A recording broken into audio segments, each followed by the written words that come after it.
dije que quería tomar unos segundos para agradecer por la invitación, agradecer particularmente a Miguel Melendro que me ha invitado y con quien hemos escrito algún artículo sobre este tema. También celebrar que el tema de las transiciones en sí mismo se haya constituido como un tema de debate, cosa que no era muy frecuente cuando yo empecé a trabajar esto hace más o menos 15 años. Y a todos mis compañeros y compañeras de América Latina que han presentado sus trabajos, sus exposiciones y que se han animado a participar de este debate que intentamos sea iberoamericano. También una pequeña anécdota, me permito contarles que la idea inicial o uno de los acercamientos primeros que yo tuve al tema del cuidado alternativo residencial lo tuve en España. Yo estudié un posgrado en la Universidad Autónoma de Barcelona y trabajé durante un tiempo en lo que se llama un centro de acogidas de urgencias para la infancia, y realmente esa vivencia y esa experiencia fueron paradigmáticas para mí, para el retorno a la Argentina y para conformar, bueno, un poco esto que Pauli les ha contado que yo he fundado tanto desde Doncel y luego en colaboración con otros colegas la Red Latinoamericana. Así que para mí es una historia larga, la del intercambio entre América Latina y ustedes, y una alegría también poder estar hoy contando los resultados de ese inicio. Voy a organizar brevemente mi conversación para que podamos tener un diálogo luego. En principio voy a contarles de qué se trata el trabajo que llevamos adelante en Doncel, la Red Latinoamericana, cuál es la impronta y un poco sobre la ley de egreso. Y luego voy a profundizar sobre lo que hemos desarrollado, que tiene que ver con las redes de pares, el acompañamiento entre pares, la constitución de colectivos de egresados y egresadas de protección en América Latina. Brevemente, Doncel y la Red Latinoamericana son dos organizaciones que trabajan para mejorar la calidad de vida de las personas que están o han estado bajo protección del Estado, y que considera que ese trayecto del cuidado efectivamente no termina cuando alguien egresa del sistema, sino que continúa hasta que esa persona pueda ganar su mayor nivel de autonomía o no requiera de la apoyatura del Estado para seguir adelante con su vida. De lo que nos dimos cuenta a partir de una investigación que llevamos adelante en el año 2016, era que en la Argentina las políticas de acompañamiento para el egreso no existían como tal, no había ninguna política que ayudara al día después. Había una reglamentación, una ley que, de mayoría de edad,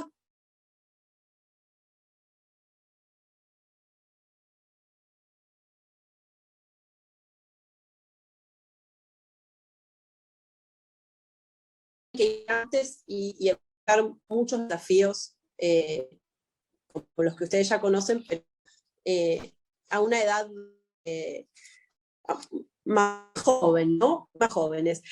Entonces decidimos trabajar sobre tres áreas: una primera área de atención directa con jóvenes, una segunda área de trabajo con trabajadores y trabajadoras del sistema para formarlos y fortalecerlos en relación a la autonomía progresiva. La segunda es con trabajadores del sistema y trabajadoras del sistema de cuidados alternativos en todos sus niveles para aumentar su formación y para también mejorar la calidad de los cuidados durante la protección especial, y por último todo lo que llamamos el área de incidencia e investigación, que se ocupa efectivamente de generar evidencias sobre cuáles son las trayectorias post-egreso de las personas que han vivido bajo cuidado y conocer así mejor también cuál ha sido la eficacia del cuidado.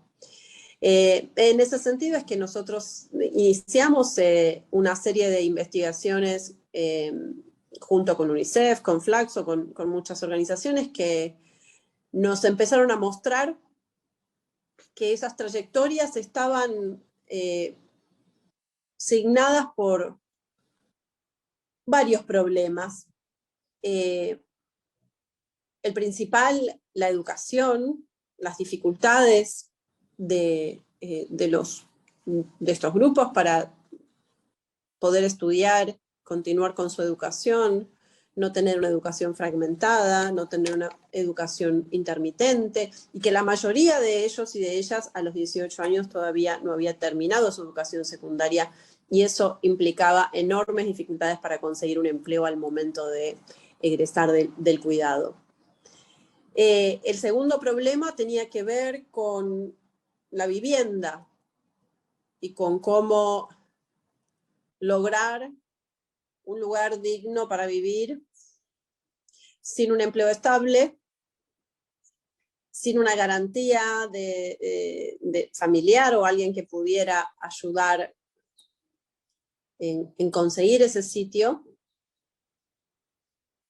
Y como tercer elemento, que vamos a decir así, es lo que dio pie a lo que luego empezamos a profundizar como metodología de acompañamiento entre pares, un sentimiento de mucha soledad que los jóvenes y las jóvenes reflejaban no solamente luego de egresar, sino también antes. Siempre la pregunta sobre cuáles son tus principales temores, si es, la respuesta tenía que ver con estar solo, estar aquí hoy y mañana estar en otro sitio sin conocer a nadie o sin tener la apoyatura de mis compañeros, de mis amigos que he tenido hasta ahora en el sistema. Por esa razón es que para nosotros la transición a la vida adulta se transformó en un tema, en un problema multicausal que no se resolvía y que no se resuelve solamente con conseguir un empleo o con dar un tipo de ayuda específica o focalizada. Porque tenía muchas otras aristas que hacían que, por ejemplo, un joven que tuviera un empleo no pudiera sostenerlo por cuestiones emocionales, o que una persona que estaba estudiando en una trayectoria educativa normal, al egresar tuviera que irse a vivir muy lejos y ya no pudiera continuar en ese establecimiento educativo. Por eso la propuesta y la mirada que le hicimos al Poder Legislativo tenía que ver con cuáles son las dos cosas que los jóvenes más necesitan de un programa de acompañamiento a la vida adulta. Y para saber eso se los preguntamos, y ellos y ellas contestaron apoyo económico y un referente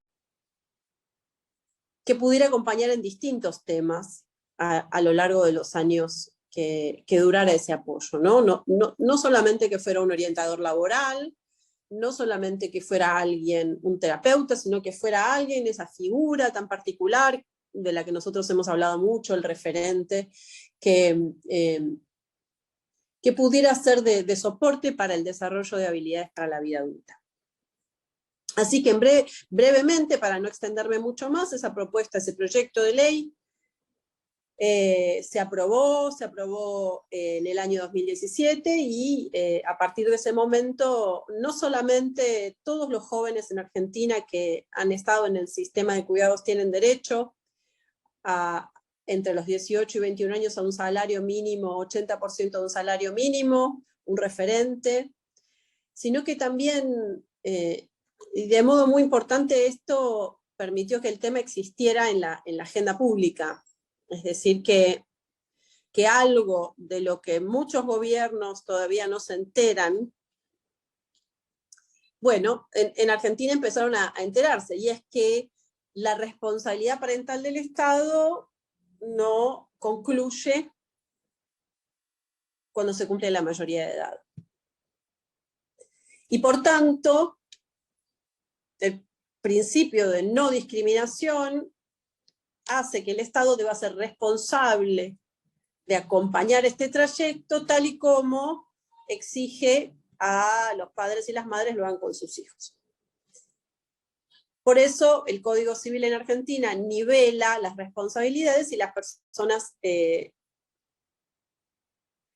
pueden contar con este apoyo hasta los 21 años. Hoy hay alrededor de 1.500 jóvenes que están recibiendo este apoyo, esta apoyatura en todo el país. Y un elemento clave para todo lo que tuvo que ver con la incidencia que se debió hacer para llegar a que esta ley se aprobara, es lo que hicimos algunos años antes, que es empezar a confiar en el armado de redes entre pares.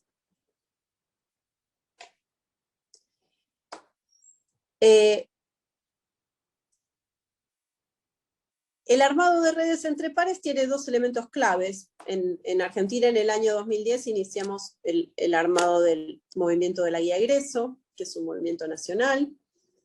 De la misma manera lo constituimos un comité joven para la red latinoamericana, pero quiero brevemente contarles que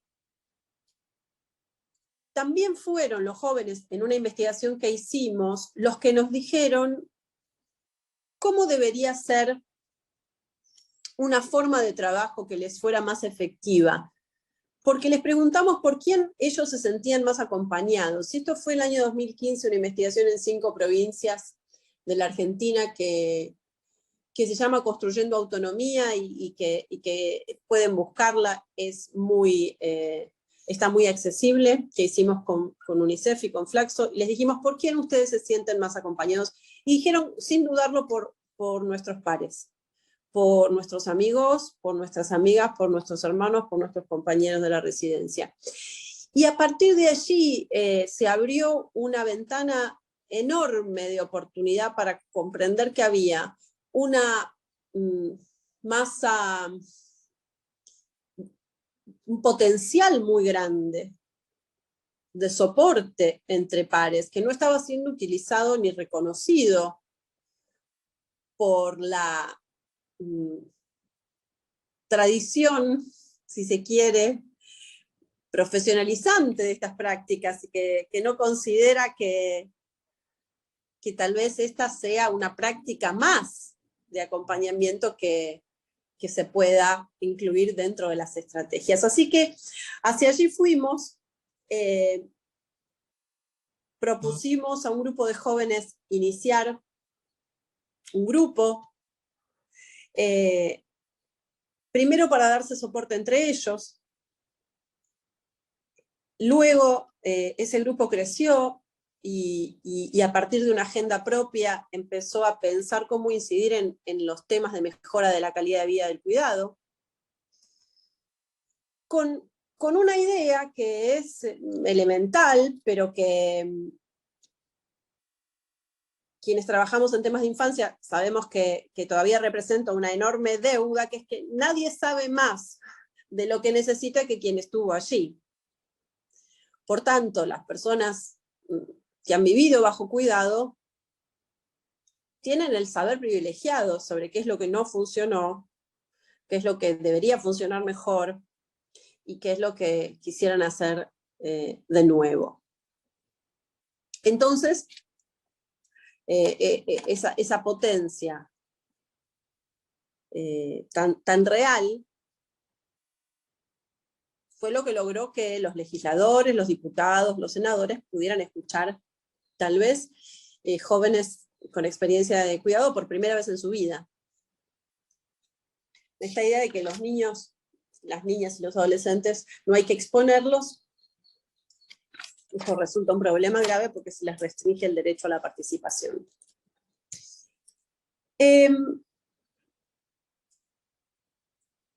¿Cuáles son las condiciones para la participación, para la conformación de grupos de pares, de grupos de redes?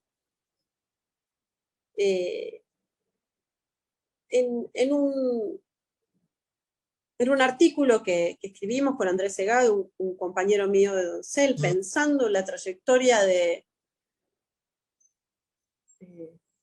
ese grupo inicial, quiénes eran esos jóvenes que fueron, hoy se dicen los fundadores ellos mismos, ¿no? Y esos perfiles tenían 3 elementos en común. El primero, que tenía que ver con la voluntariedad, tener el deseo de dedicar tiempo a estar con otros jóvenes en función de este tema, de haber vivido bajo cuidado, ¿no? Disponer de tiempo y querer dedicarlo.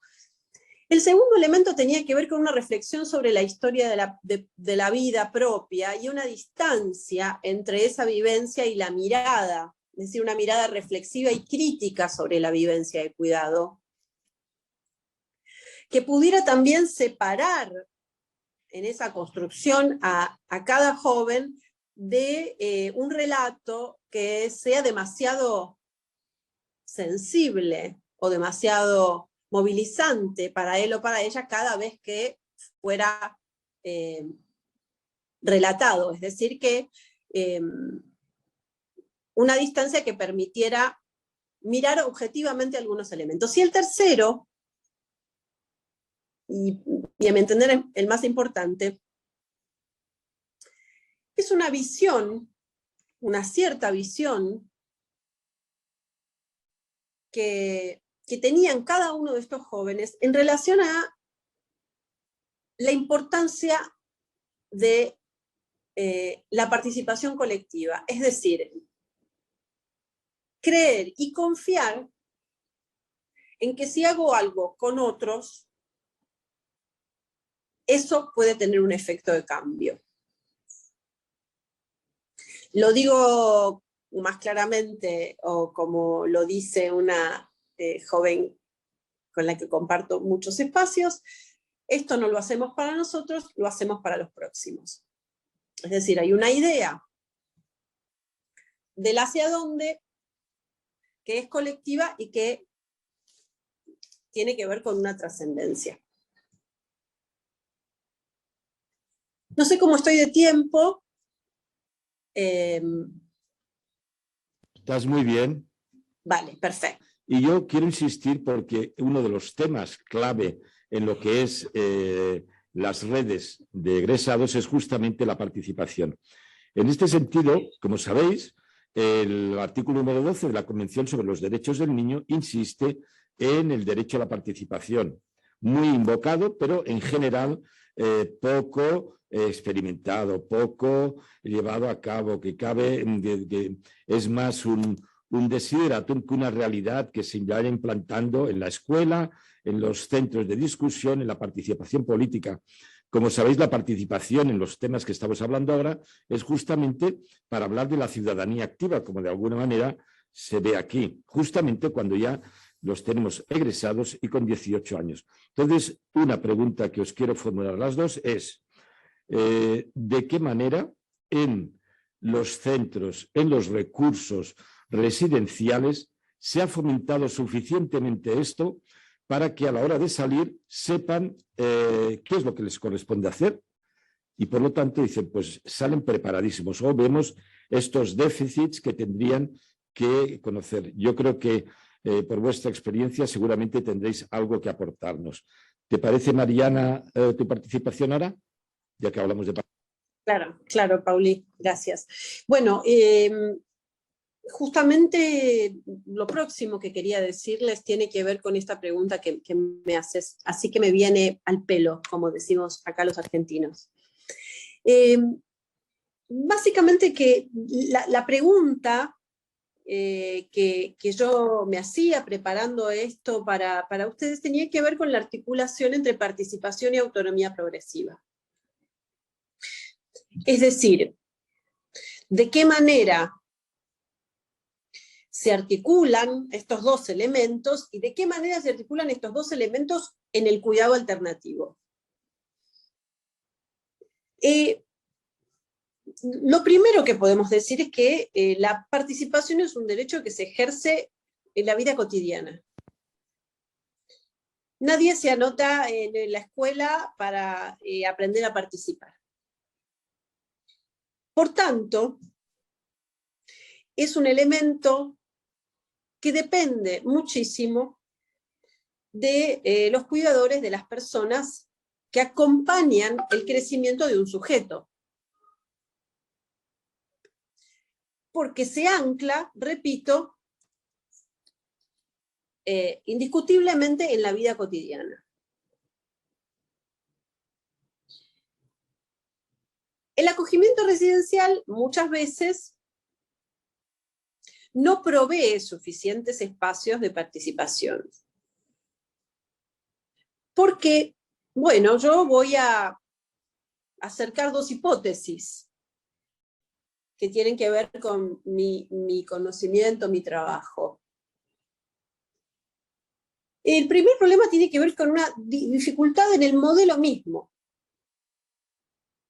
Es decir, el acogimiento residencial, por lo menos en América Latina, sigue siendo un acogimiento numeroso, sigue siendo un acogimiento poco personalizado, sigue siendo un acogimiento que se da por plazos indeterminados, y esto hace que muchas de las prácticas en el acogimiento residencial vayan homogeneizando la vida cotidiana y no se den estas oportunidades de ejercer participación desde qué voy a comer, hasta qué hora me voy a bañar, o a qué amigo o amiga quiero invitar a jugar a casa. Fíjense además que cuando digo participación, estoy ligándolo, por supuesto, con el derecho a ser oído. No estoy hablando de la participación en relación a participar de colectivos, como les he mencionado antes, sino que estoy hablando de cuál es el sustrato, cuál es el basamento por el cual un sujeto vivencia y desarrolla la importancia de elegir y de participar para luego poder ocupar otros espacios. Entonces les decía, el primer elemento que lo dificulta es el modelo mismo de acogimiento residencial. Y el segundo tiene que ver con que me parece que los trabajadores, el sistema, los sistemas globales, nacionales, regionales, no saben cómo hacer para que los niños, niñas y adolescentes participen, no solo en las decisiones que atañen a su vida, sino también en los espacios en donde deben dar su opinión y pueden dar su opinión sobre cuestiones, por ejemplo, que hacen a la política pública. Hace muchos años que vengo insistiendo respecto de que, ¿por qué este derecho no es ejercido? ¿Por qué no hay un saber hacer en la vida cotidiana que, por ejemplo, haga que los niños, niñas y adolescentes evalúen el cuidado? Y se les pregunte suficientemente qué opinas sobre tu educador, cómo te sientes en relación a esto, te ha gustado esto hecho de este modo o de este otro. Por tanto, sí afecta, y mucho, que a una persona no se le pregunte qué piensa, qué siente en la vida cotidiana, qué quiere, qué le gusta. No alcanza, y creo que ha habido una enorme confusión respecto de lo que significa la preparación para el egreso. No alcanza con ponerse a trabajar con un chaval, como dicen ustedes, a los 17 años cuando le queda nada y empezar a capacitarlo para la vida autónoma. No se trata de eso. Se trata de que pueda ejercer el derecho a la participación en la vida cotidiana, en el cuidado o donde sea que esté. Y para ello, la participación en general es con otros. El dar mi opinión, el que me pregunten cómo estoy siendo cuidado, tener el derecho a decirlo sin miedo a que me castiguen o a que pase tal cosa o tal otra. Esta pequeña comunidad de niños y niñas que viviendo juntos se pueden acompañar, y esto se transforma en un factor de protección porque se sienten más fuertes para decir lo que piensan.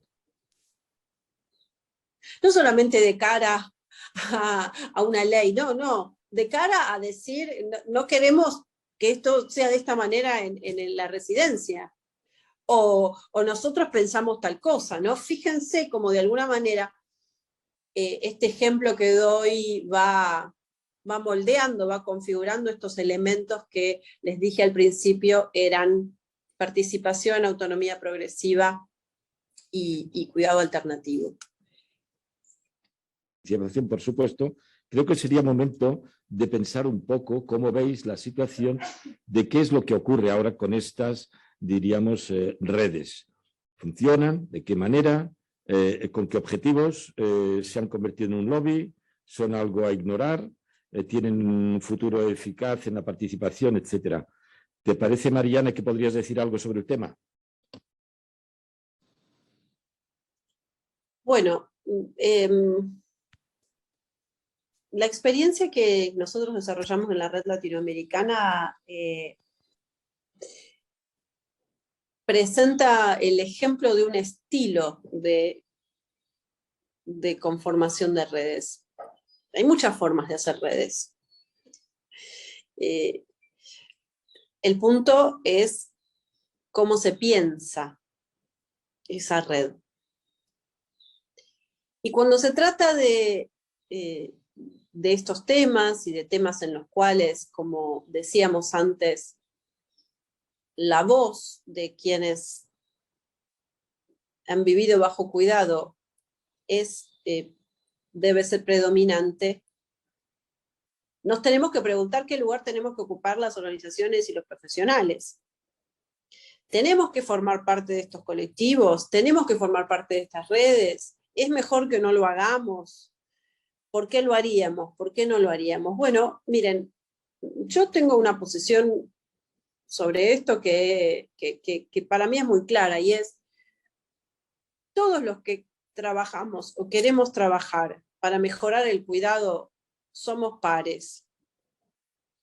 Este es el punto en el que podemos unirnos sin importar quién tiene experiencia de cuidado, quién no la tiene. Y esto, aunque parezca que no, es muy resistido en los organismos, en las organizaciones globales, porque les cuesta mucho, y nos cuesta mucho a los profesionales considerarnos pares de los chicos y las chicas y los jóvenes, ¿no? Entonces, el gran desafío para que una red tenga impacto es que todos y todas nos consideremos pares. Luego estarán las funciones que cumplen cada uno dentro de esa red, las agendas que puedan tener algunos grupos, pero el sentido, la mística, la posibilidad de incidir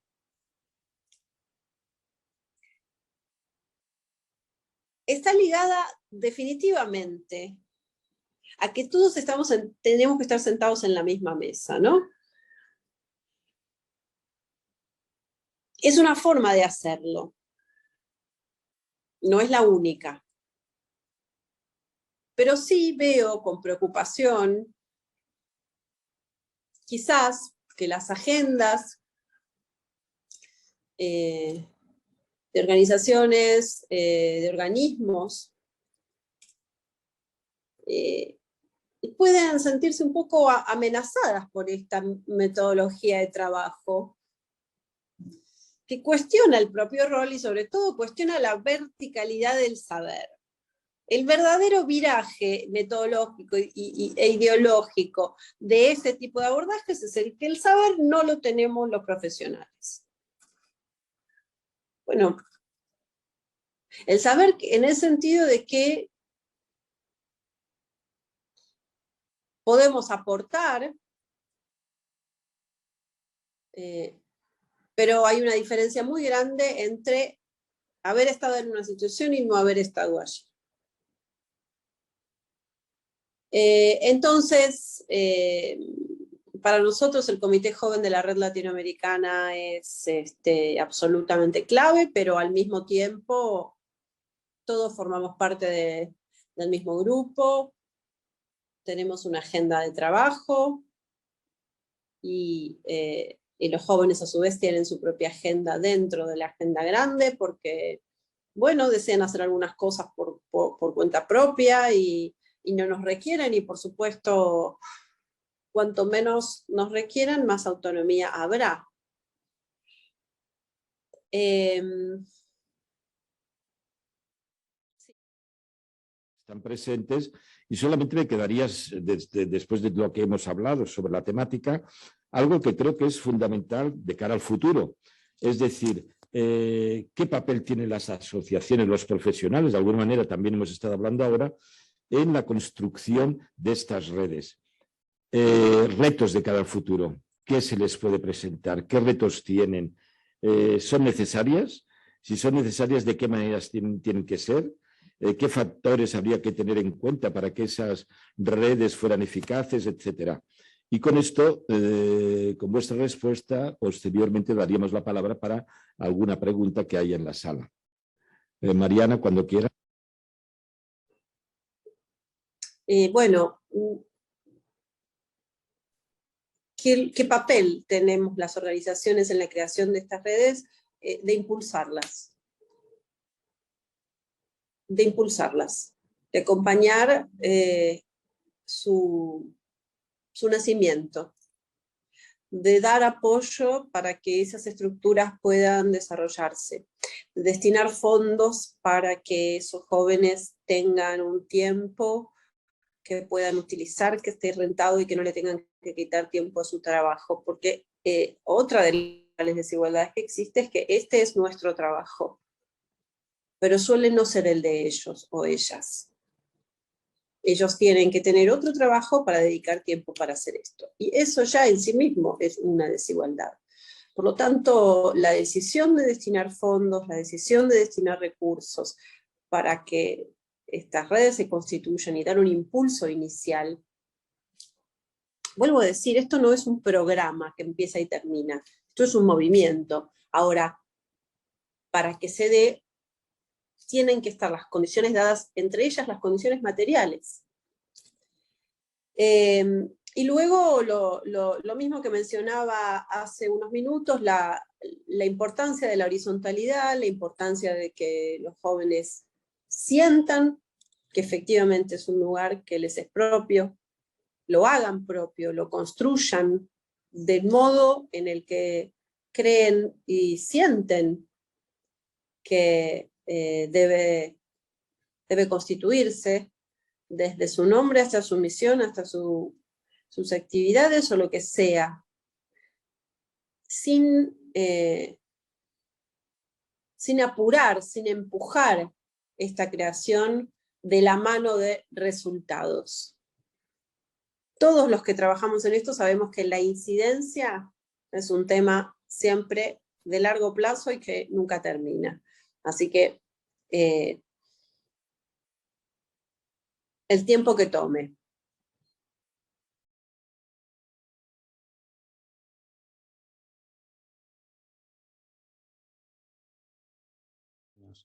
Bien, pues a continuación va a hablar Margarita Guzmán Montes, que está aquí presencialmente, Cuando quieras, Margarita, y nos va a hablar de la comunicación, se titula Acompañar jóvenes en su autonomía y viviendas de transición, restituir el derecho a elegir. Cuando quieras. Gracias. Hola, muchas gracias por la invitación. Soy Margarita Guzmán Montes, soy fundadora de la Fundación Sentido y represento a la Red Latinoamericana de Egresados de Protección, que es una gran red hablando de la importancia de trabajar en redes, muy efectiva también para que la busquen y la vean. Nuestra fundación lo que hace es que hace 10 años preparamos para la vida independiente a través de oficios integrales a los jóvenes que viven en el sistema de protección, y hace un año contamos con las primeras casas compartidas en Chile para los jóvenes cuando egresan del sistema. Hasta ahora representan cerca del 50% de los jóvenes que viven en situación de calle por haber salido del sistema sin ningún tipo de acompañamiento, y esta es la primera iniciativa que tenemos.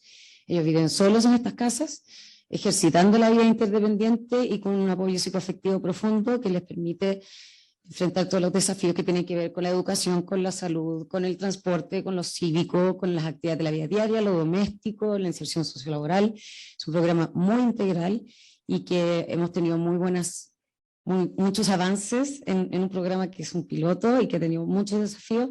Y esta comunicación trata de bajar lo que hemos aprendido en relación a cómo se construyen las confianzas.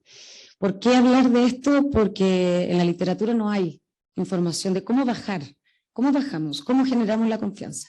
¿Y por qué la confianza? Porque la experiencia nos ha mostrado que el vínculo y el desarrollo de la confianza en ellos, en otros y finalmente en la sociedad es la clave para resignificar su historia de dolor y para poder proyectarse en un futuro prometedor, mejor, donde ellos son buenos y haciendo las cosas bien. Si bien la confianza es algo que debemos bajar, es algo muy abstracto, y por eso nosotros en el capítulo que presentamos hablamos de la metodología en la construcción de la confianza, porque necesitamos hablar del cómo además que el qué.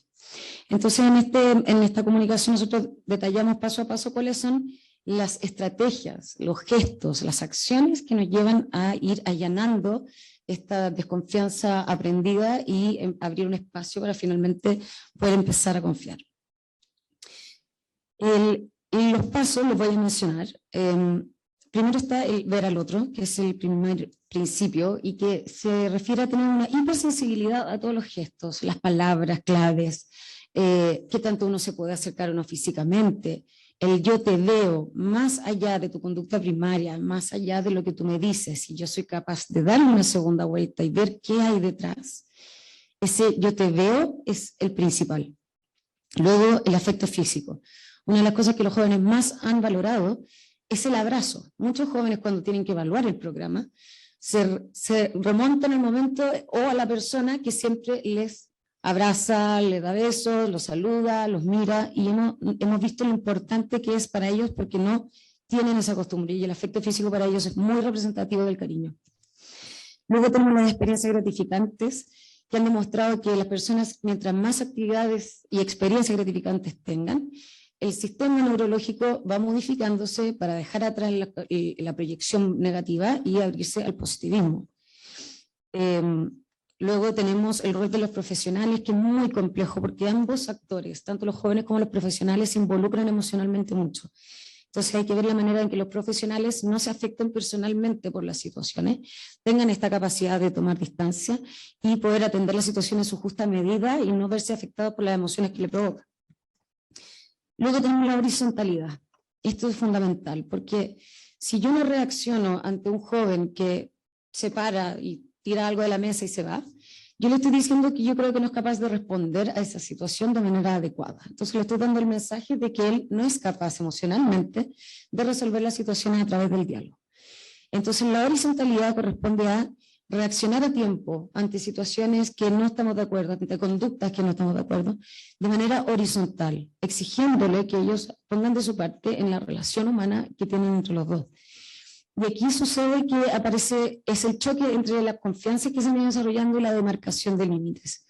Muchas veces los jóvenes nos han llevado, y nosotros hemos permitido, que se empiecen a transgredir límites, hasta que llega un punto de inflexión en que esto llega a un quiebre, y hay que marcar los límites. Entonces, ¿cómo marcar los límites sin que se rompa el vínculo? Es muy importante que los límites existan. Generalmente cuando tenemos hitos de marcación de límites, después de eso viene un repunte en el proceso de los jóvenes. Entonces es muy importante que la demarcación de límites sea con horizontalidad, con sinceridad, con honestidad y con el diálogo para resolver los conflictos entre ambos. Luego la participación es fundamental, que participen en conversatorios, que participen en las comunicaciones de las organizaciones, qué quieren mostrar, qué quieren contar, levantar la voz, demostrarles que ellos tienen un espacio en las políticas públicas, que a ellos sí los escuchan más que los otros, es un factor determinante en la dignidad, en cómo ellos se ven dentro de la sociedad, y eso también les permite comenzar a confiar en la sociedad. Y por último, tenemos la resignificación a través del plan de vida. Este acompañamiento que se hace en su plan de vida permite que la historia de dolor y vulneración pueda tener una resignificación y que finalmente sea un motor para redireccionar su vida, una vida que ellos hasta ahora piensan que está destinada a un futuro de exclusión y pobreza. Y bueno, finalmente para la conclusión, me gustaría explicar que lo que nosotros hemos visto es que la confianza es la construcción, es el resultado de una experiencia de vida. Entonces, cuando una persona que tiene traumas complejos y ha vivido vulneraciones de derechos, cuando esa persona se siente vista, se siente querida, se siente exigida y acompañada, no está sola, esa persona se reconoce en su dignidad de persona y se encuentra en un mejor escenario para poder empezar a confiar. Y como decimos nosotros, nunca olvidar que nunca es tarde para empezar a confiar. Eso, gracias.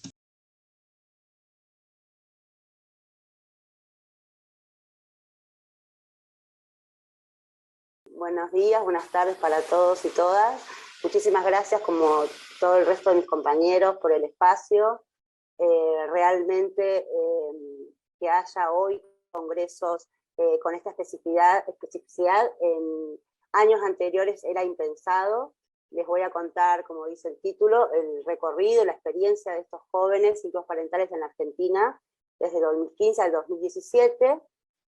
Hablo desde mi experiencia personal como egresada del sistema de cuidados, como dicen ustedes, extutelados, y esta investigación la realicé para graduarme como licenciada en Trabajo Social. Bueno, lo más importante y para resaltar de este trayecto es que este colectivo de jóvenes es el único en la Argentina, y este proceso y esta ley es pionera en la Argentina y en la región latinoamericana. Es la primera ley que nombra a estos jóvenes con una figura legal, y según los propios legisladores que la han votado, la reconocen como una deuda histórica. Es pionera también por haber sido llevada adelante por los propios protagonistas con su propia voz. Este grupo de jóvenes ha trabajado incansablemente junto y dentro de la organización Doncel, desde donde se impulsó esta ley. Ellos, desde sus propias experiencias de egreso y desde sus propias necesidades, han trabajado en lo que es el armado, la redacción de este proyecto, y la han llevado al Congreso, a la sociedad. Esta era una problemática que hasta hace unos años atrás no era conocida, por eso han trabajado muchísimo, han dado notas en los medios de comunicación, en ámbitos académicos, en ámbitos profesionales, y finalmente, después de todo este proceso donde los jóvenes se han empoderado, hace 4 años se ha aprobado esta ley, donde los jóvenes ingresan al programa que se llama PAE, es Programa de Acompañamiento al Egreso, donde a partir de los 13 ya pueden ingresar hasta los 18, contando con un referente emocional que los acompaña justamente en el proyecto de lo que va a ser el plan de vida. Y luego de los 18 a los 21, además de este referente emocional, perciben un apoyo económico de un 80% del salario mínimo vital y móvil, y hasta los 25 si estudian. Esto es para emparejar con los jóvenes que sí tienen cuidados parentales, y la ley los obliga a hacerse responsables de sus hijos hasta los 25 años si estudian.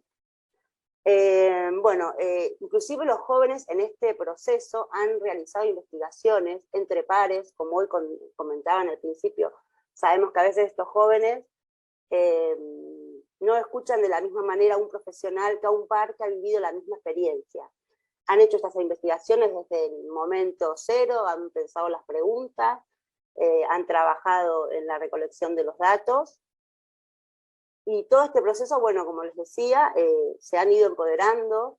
De hecho, hoy ya una gran cantidad de estos jóvenes están ingresando en los estudios terciarios, universitarios, cuentan con empleos estables, y también creo que otra de las cosas importantes de rescatar es la solidaridad de estos jóvenes, la participación juvenil. Estos jóvenes, cuando transitaron este proceso, sabían que no iban a ser beneficiarios de este programa, porque ya eran mayores de 21 o 25 años, sino que lo hacían para los jóvenes que iban a egresar del sistema. Y esto han contado desde sus voces, que los ha ayudado a sanar un poco su historia. Bueno, hoy en el país hay alrededor de 1.200 jóvenes que ingresaron a este sistema, y a mí me hace reflexionar, como egresada del sistema, que es muchísimo, pensando que hace 4 años que existe la ley, o sea, antes de eso no existía ninguna política pública para este colectivo. Pero también en el trayecto, y me queda como para seguir investigando, cómo estos jóvenes transitan esta participación ciudadana sin tener sus necesidades básicas cubiertas. Que es algo que me gustaría seguir ahondando más adelante. Y por último, y también importante, es esto de que los jóvenes sean escuchados, de que no se trabaje para ellos, sin ellos, sino junto con ellos, y a partir de sus propias necesidades y experiencias. Por último, no sé cómo estoy de tiempo, principalmente quiero agradecer a Doncel y a estos jóvenes que he acompañado en este proceso de la sanción de esta ley, como les decía, pionera en la región. Han sido consultados de países de América del Norte, países europeos, porque esta es una experiencia innovadora, y también países de Latinoamérica están trabajando en una red, que más adelante va a estar la fundadora de la red contando la experiencia, asesorando y compartiendo su experiencia con otros jóvenes.